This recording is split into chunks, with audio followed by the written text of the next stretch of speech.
এই দাঁড়াও, তোমরা কই যাইতেছ? এই তো হুজুর একটু সামনে যাইতেছি। এখানে একটা টুপি আছে যা দিয়ে সারা জীবন নামাজ পড়তে পারবা। এখানে টাকার ব্যাগ আছে যা দিয়ে তোমরা সারা জীবন চলতে পারবা। তুমি কোনটা নিবা? হুজুর আমি টাকার ব্যাগটা নিব। হুজুর আমার টাকার ব্যাগ লাগবে না, আমার টুপি হলে চলবে। হে আল্লাহর বান্দা, তুমি টাকার ব্যাগ কেন নিছো? হুজুর আমি এই টাকা দিয়ে সারা জীবন বসে বসে খেতে পারবো। হে আল্লাহর বান্দা, তুমি টুপি কেন নিছো? এই টুপি দিয়ে আমি 5 ওয়াক্ত নামাজ পড়বো। আরে আজান তো দিয়ে দিছে। সিফাত তুই নামাজ পড়তে যাবি না? না বন্ধু, আমি নামাজ পড়তে যাবো না, তুই পড়, আমি বাড়ি চলে যাচ্ছি। আজান যেহেতু দিয়ে দিছে, তুমি নামাজটা এখানে সেরে ফেলো। এই নাও, এটা দিয়ে এখানে নামাজটা পড়ে নাও।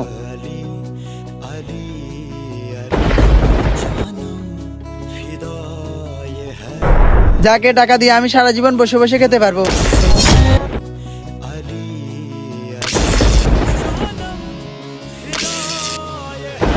আরে হুজুর কোথায় গেল? আরে টাকার ব্যাগ এখানে কেন?